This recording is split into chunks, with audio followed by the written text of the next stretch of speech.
Clark. She falls in the criteria of like the Asia Wilsons, the Angel Reeses, and pretty much the Cheryl Suits of the world. Now, with that being said, Caitlin Clark never responds or never say nothing to any of the accusations that have been placed upon her fan base. She kind of been treading lightly when it comes to CCFC. Now, Dijonai Carrington, like I stated, did an interview on a podcast, man. I believe this podcast is called Underground, The Underground Lounge. I believe this is Lou Will. Recent footage from a podcast appearance has sparked conversation about remarks made by Connecticut Sun player Dijonai Carrington regarding Caitlin Clark and her supporters on social media platforms. The interview took place approximately 2 weeks prior on what appears to be the Underground Lounge podcast, possibly hosted by Lou Williams. During the discussion, Carrington addressed various topics, including the Indiana Fever star and the growing community of basketball enthusiasts online. Carrington has developed a reputation among observers as someone who frequently engages with critics on social media. Public perception suggests she maintains complicated relationships with certain prominent figures in women's basketball, aligning herself with perspectives shared by players like Aja Wilson, Angel Reese, and Cheryl Swoops. Meanwhile, Clark herself tends to remain silent on controversies involving her supporters, rarely addressing accusations or disputes publicly. The Underground Lounge. I believe this is Lou Williams here. But guys, you got to check this out. Let's play it right now. You can time my day to the minute, bro. Oh, wow. On game day. I just got to take a nap. Yeah, nap was part of it. Yeah. Nap was part of You don't do nothing before you go on stage? No, I bring all my toiletries with me before I about to go on stage, like my cologne, deodorant. I don't put none of that on in the hotel. I wait till I get to the show. Oh, he do that here too? Yeah, I do that here too. It's like I don't know. That's just something I do. I take a shower. I've never heard. The conversation began casually, with participants discussing pre-game routines and personal preparation habits. Topics ranged from napping schedules to grooming rituals before competitions. One participant described waiting until arrival at venues to apply cologne and deodorant rather than completing these tasks at hotels, creating lighthearted banter about freshness and presentation. The discussion eventually shifted to social media behavior, with someone noting Carrington's activity on Twitter. She acknowledged engaging directly from her main account rather than using anonymous profiles, contrasting her approach with other public figures who utilize burner accounts. Carrington stated she selectively responds to online criticism, choosing battles carefully rather than engaging with every negative comment. Yeah, I do that here too. It's like I don't know. That's just something I do. I take a shower. I've never heard that. Don't put no lotion on. Don't put no deodorant on. Don't do nothing. Why do you wait? I don't know why. I just feel like I want to be fresh when I hit the stage for some reason. You could do it both times, though. Nobody's limiting you to one. You got a point there. I didn't think about that. But yeah, I always do it while I'm in the dressing room just getting prepared. Hey, you know what? Why we never thought of this, man? I don't know. See, that's why we need more women on the pod. That's why we need more women on the pod.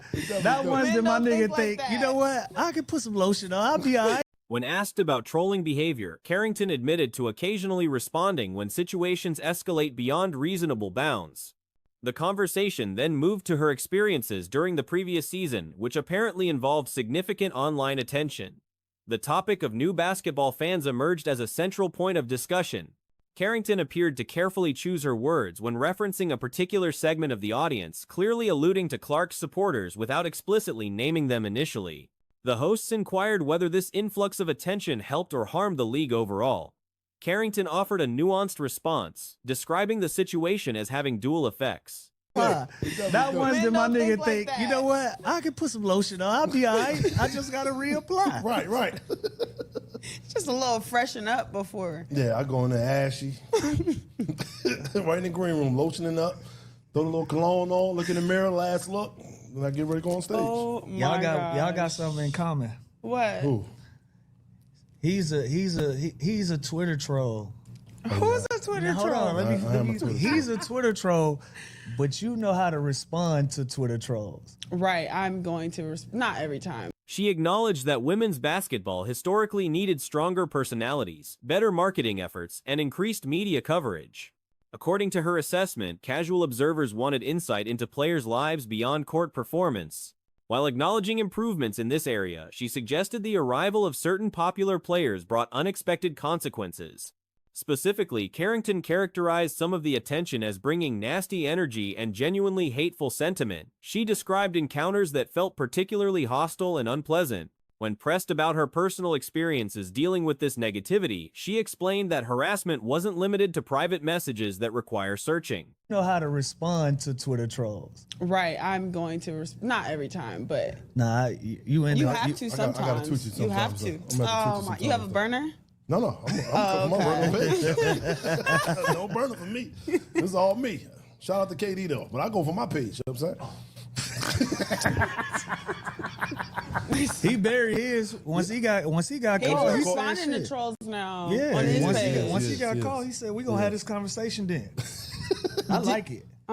Yeah, I personally like it. That ain't my personality. You know what I'm saying? Instead, it appeared openly on her public posts across multiple platforms, including YouTube. Carrington mentioned that even her parents would send videos of fabricated stories circulating online, expressing concern about manufactured controversies. She clarified that unless information came directly from her, it shouldn't be considered accurate. Despite the volume of negativity, she maintained her approach of confronting critics directly, challenging them to reveal their identities and discuss issues openly. According to Carrington, anonymous critics typically went silent or deactivated accounts when directly confronted. Alternatively, they would simply screenshot her responses and share them elsewhere, framing engagement as notable rather than continuing actual dialogue. Like it. Yeah, I personally like it. That ain't my personality. You know what I'm saying? Yeah. No? I can be slick, but like I ain't finna dedicate a lot of time to that shit. I actually just troll. 'Cause I'm It's when it sensitive. gets out of control sometimes. Yeah. That's You the had a beauty- bad That's run. the beauty of it, though. Yeah. Yeah. You That's had because you they're, had a bad run. But it was these just new it was Now, here's where she's about to go in.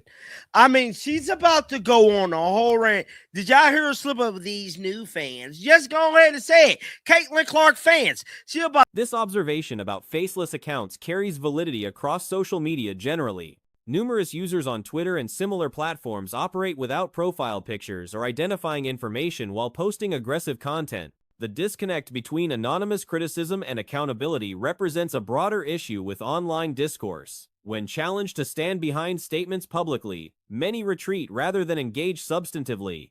The conversation touched on gender dynamics within Clark's online following. to say it. Caitlin Clark fans. She about to slip up and tell like it is right now. Speak her mind. And this right here is why she get a bad rep. Listen to what she about to say, y'all. It was a section of fans though. A very, very specific one. Yeah. You think that was helpful to the game or was it harmful? Because the league need eyes. Both. It need promotion. Like Right. I always said, like when it comes to the WNBA, when it comes to the W, I used to say, man, y'all. Participants noted that male users appeared particularly prominent among her defenders, often displaying contradictory behavior. Some claimed not to watch women's basketball while simultaneously harassing players online.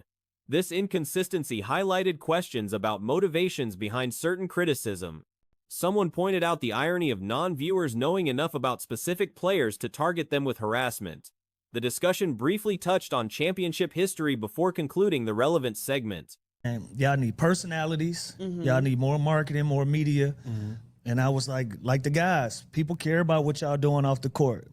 I think y'all doing a really good job of that. But then it brought so much other attention when other popular players got into the league. Like it brought something that shit was. It was like nasty energy. Yeah. Like hateful. Like really like ugh. Yeah. What was your experience like for that? Because we only see what. Throughout the interview, Carrington maintained her position that the expansion of women's basketball audiences came with significant drawbacks. While growth and attention benefit the league structurally, the quality of discourse and treatment of players appeared to decline in her view. She suggested that certain fan bases brought toxicity previously absent from women's basketball conversations. The interview segment reveals ongoing tensions within the WNBA community regarding fan behavior, player treatment, and the consequences of increased mainstream attention.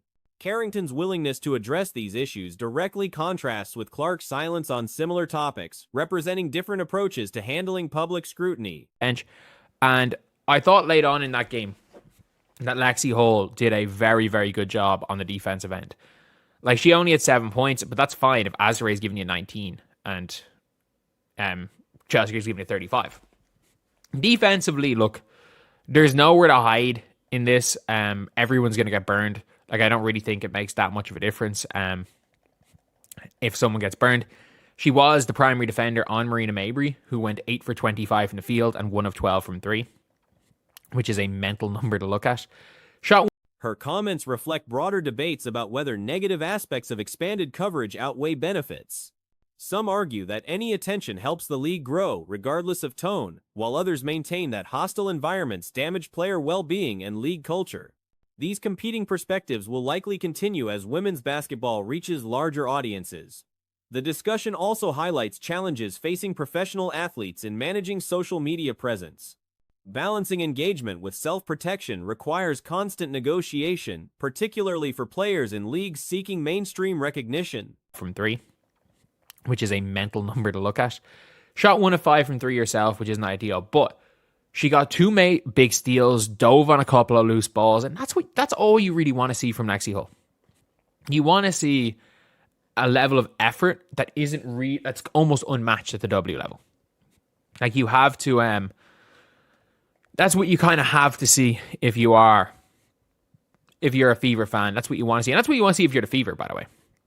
Because it's a very interesting situation. Carrington's direct confrontational approach represents one strategy, though effectiveness remains debatable. Questions persist about how leagues and players should address toxic fan behavior while maintaining positive engagement with supportive communities. Carrington's frustration appears genuine, stemming from experiences dealing with harassment that extends beyond typical sports criticism. Her characterization of new attention as bringing hateful energy suggests serious concerns about the environment surrounding current women's basketball discourse. The interview provides insight into player perspectives.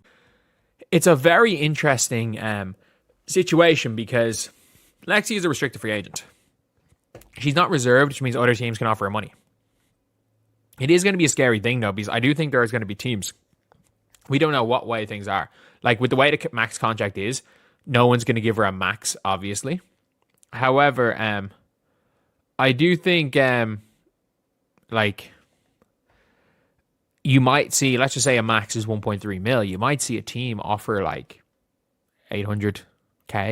Most athletes avoid controversial topics to maintain broad appeal, making Carrington's candor notable regardless of agreement with her positions. Her willingness to name specific frustrations offers authentic glimpses into experiences navigating increased public attention. Moving forward, women's basketball faces ongoing challenges, balancing growth ambitions with community culture. The league's expansion brings inevitable growing pains as new audiences merge with existing communities.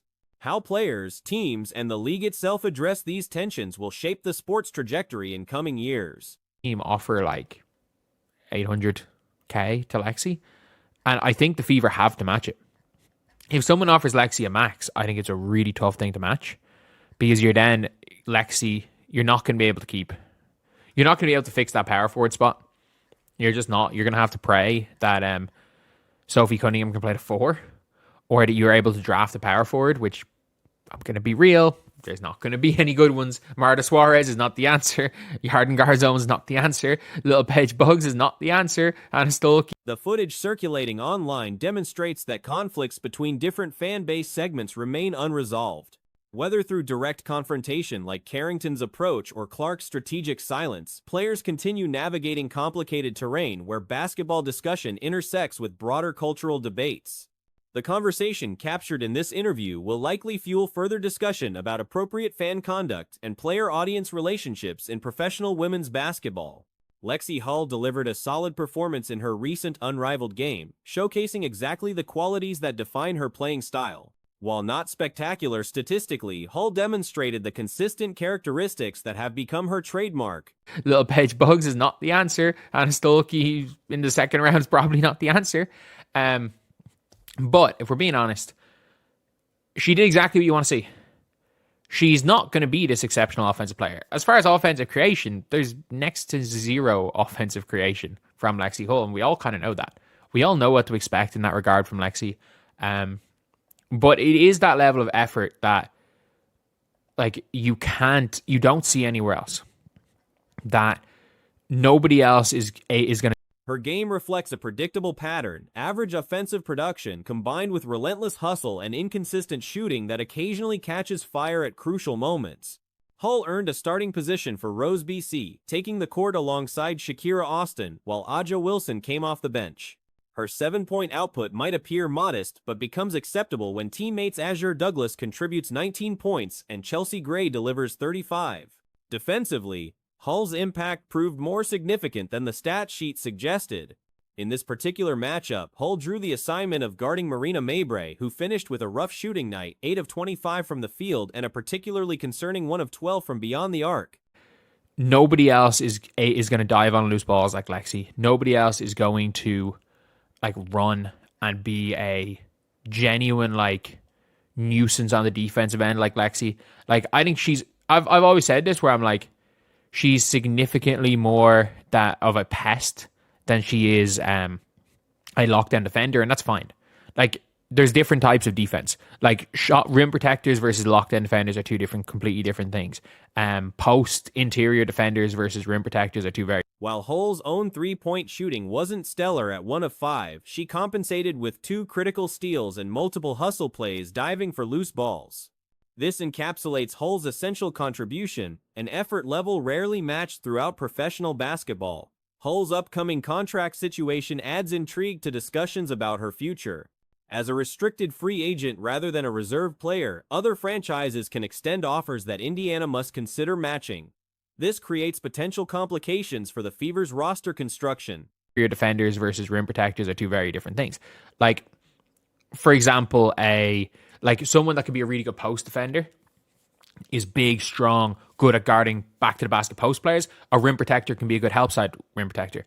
On the defensive end, you've obviously got your absolutely elite wing side or weak side, or your elite kind of lane players, as in your Paige Beckers, and you also have your elite weak side helpers, as in they're really great at helping off a weak player. While nobody expects Hull to command maximum salary, estimates suggest teams might offer around $800,000 if maximum contracts reach $1.3 million.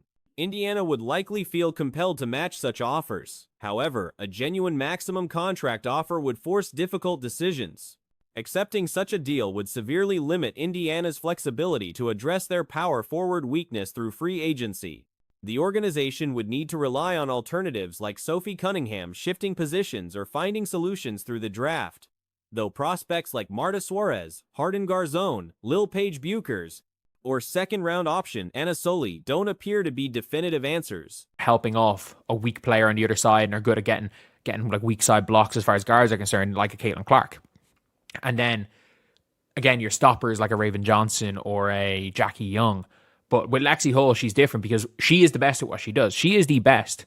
I use the word defensive playmaker, as in she as an individual disrupts your offense because of the amount of charges she draws. You can't run specific sets against Lexi Hull because of the way that she's able.